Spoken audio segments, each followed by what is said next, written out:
This video is on exercise 9B, questions 7, 8, and 9 of A-level Maths Pure 2 textbook.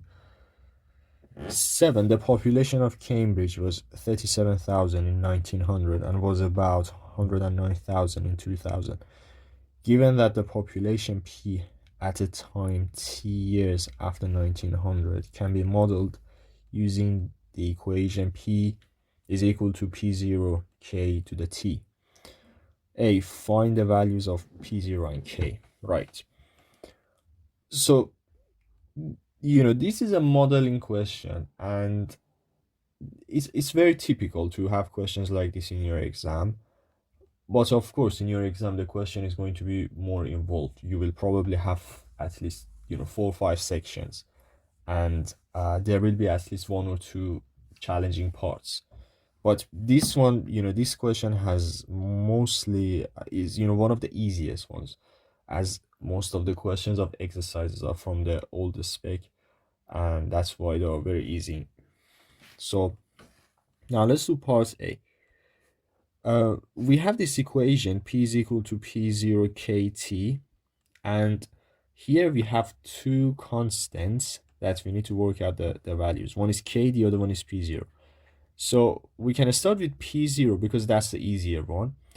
So because we know that in 1900 the population is 37,000 and in 2000 the population is 109,000. So let's substitute these into the equation and see what happens. So for P, since that's the population, we write 37,000. P0 is unknown, times K is unknown, times T.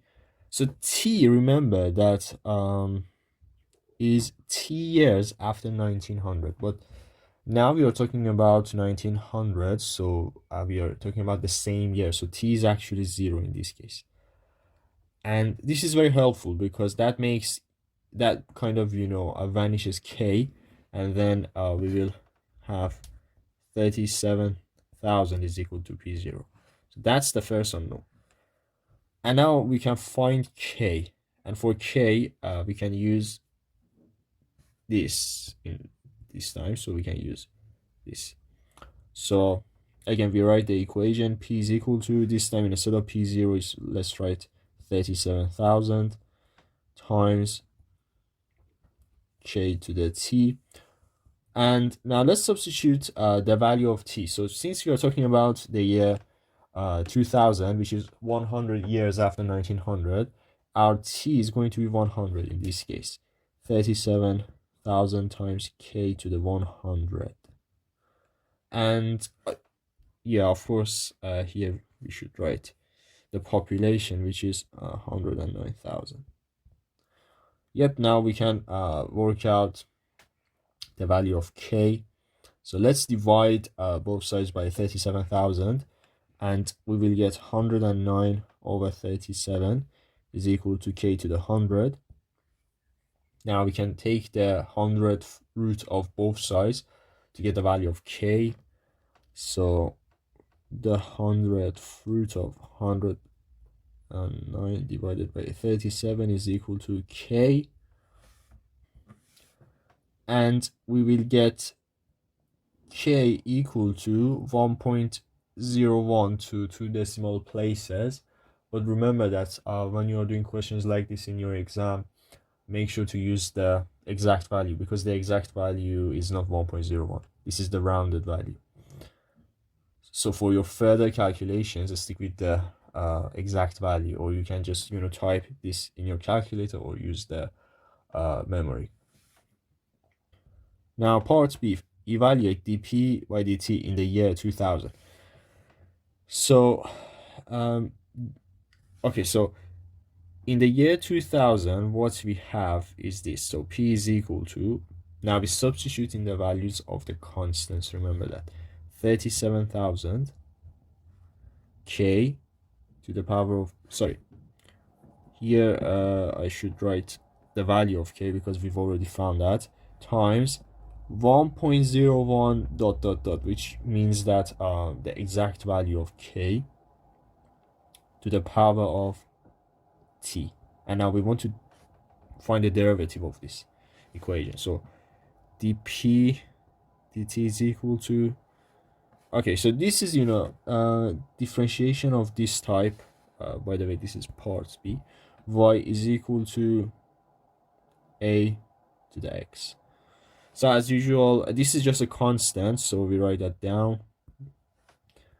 And here, so we have three steps basically. The first step is just writing down the function again, 1.01 dot dot dot to the power of t again, times the derivative of the power, which is 1, and there is no need of writing that.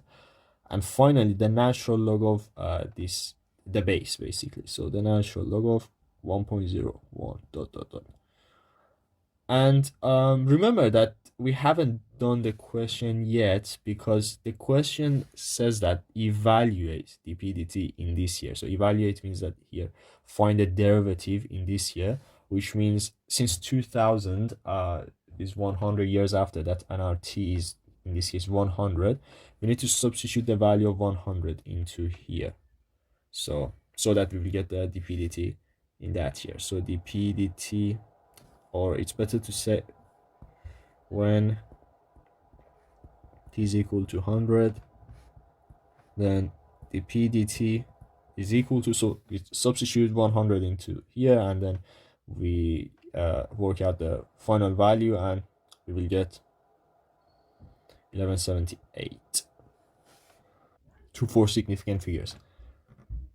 And that's part B. And finally, part C. Interpret your answer to part B in the context of the model. So almost all of the modeling questions in A-level have at least one part, which is usually a 1 marker, that you need to interpret the values that you get in the context of the model or the question. In this case, we should say what is this value in the context of the question. And this is simply the rate of change of the population in the year 2000. So this is the rate at which the population changes in the year 2000. So the rate of change of population in the year 2000. And that's it. 8. A student is attempting to differentiate len kx. The student writes y is equal to len kx, so divided by dx is k len kx. Explain the mistake made by the student and state the correct derivative. Okay, so as you can see, so this is the original function that we have, and then the derivative is equal to k len kx, which is definitely wrong. And this is wrong because they treated len kx as if it were e to the kx. Because let's write e to the kx, and then when we differentiate e to the kx, so we always differentiate the power, and that comes down. In this case, the power differentiates to k and times the function.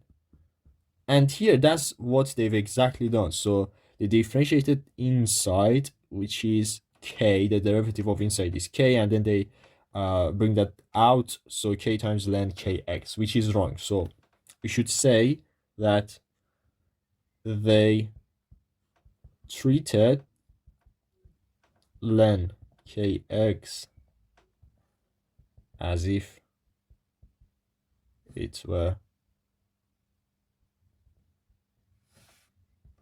e to the kx.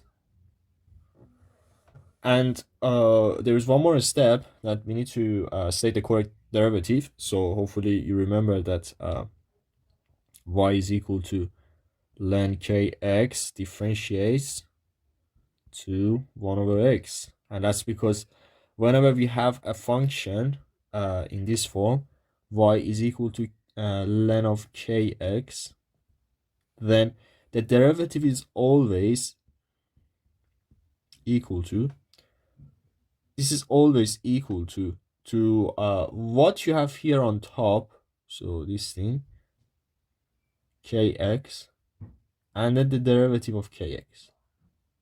So, or in a better way to write that down, let's use a, so let's here, instead of kx, just write just f of x. So let's say this inner function. Then the derivative is always equal to f dash x over f of x, which means whenever you have len of something and you want to differentiate that, you are going to have a fraction as your answer, and in your numerator you have the derivative of this inner function, the one which is inside of len, and then your denominator is just a function again. So you can straight away write down the function here. And here, as you can see, kx, so if you follow this formula, then kx differentiates to k, which goes on top, and then if you write the full function again, so this cancels out this and we will left 1 over x, and that's what 1 over x is the answer. 9. Prove that the derivative of a to the kx is a to the kx k ln a. You may assume that the derivative of e to the kx is ke kx. Okay, so these two are the keys, of solving differentiations of this specific exercise, and are very helpful in general. Especially this e to the kx. This is very useful. And now we need to, prove this. So proof. Okay, so let y be equal to a to the kx. So that's exactly what we have here, and we want to show that the derivative is a to the kx k ln a. So this is our goal. So our goal is to show that dy by dx is equal to a to the kx k ln a. So this is our goal, which means we can't use this while we are trying to show that, because that's wrong. We are trying to get this, so we cannot use this while we are proving that. Right. Now we can use a simple trick, and this trick is the key to this question. If you can remember this trick, I mean, let's say you are in the exam and you figure out that you need to use this trick, then you can do the question in just 2 lines. But if you don't just figure this out, then you may have issues with this question. And that trick is simply kind of playing with functions, if I want to be very honest with you.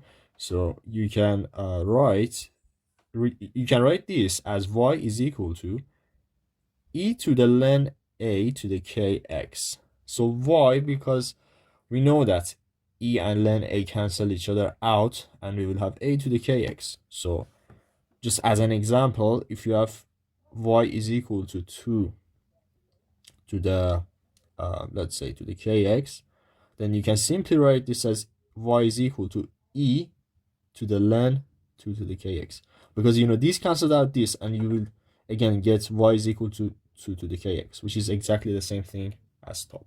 So that's what we do here, and this is basically the key to the question. Now what is the next step?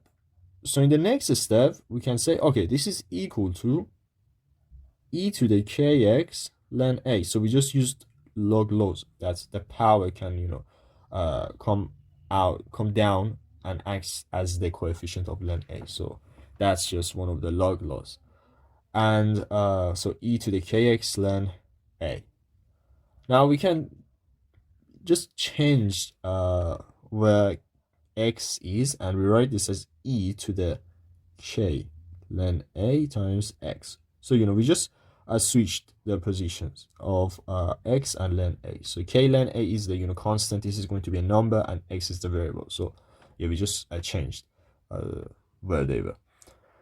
Okay, now we can differentiate this, because we have something in this form. So we have e to the something times x. So dy by dx is equal to, so the derivative of because since remember that this is going to be just a constant, so this is a number. You can think this as 7, for example, any number that you like. So this is a constant, so a number times x differentiates to number. So which means as derivative we have k ln a times e to the k ln a ln a, let's write that again, k ln a x. Okay, so now we can do one more step, and this time we write k ln a, which is here in the bottom, times e to the ln a to the k times x. So we kind of did the opposite of what we did on top. So here we had a, so e to the, let's highlight that. Oops. So on top we had e to the ln a to the kx, and then we brought kx down, and we had e to the kx times ln a. And here we do the opposite thing exactly. So here we have e to the k ln ax, so we can write this as e to the ln a to the k. So we just again kind of change this to the original form that it was written. So we have now ln a e to the k. So here is important. So, and now we can continue the question. So here is a very important bit, because now we just need to remember that e and ln a and e and ln cancel each other out. So we will get k ln a times a to the kx. And this is exactly what we wanted to show. So as at the start we said we want to show a to the kx times k times ln a. So k ln a to the kx. And yeah, sorry, this should have been written on top. Kx. Yeah, because here I just wrote that not in a very clear way. So just this multiplication. Yeah, so that's it for this question. And it's very possible to have at least one question, in this form, that you need to prove something regarding calculus, of course, because there are some other chapters that they are just, fully about proofs. So you will have questions from them, as well as some proofs, to do with especially differentiation.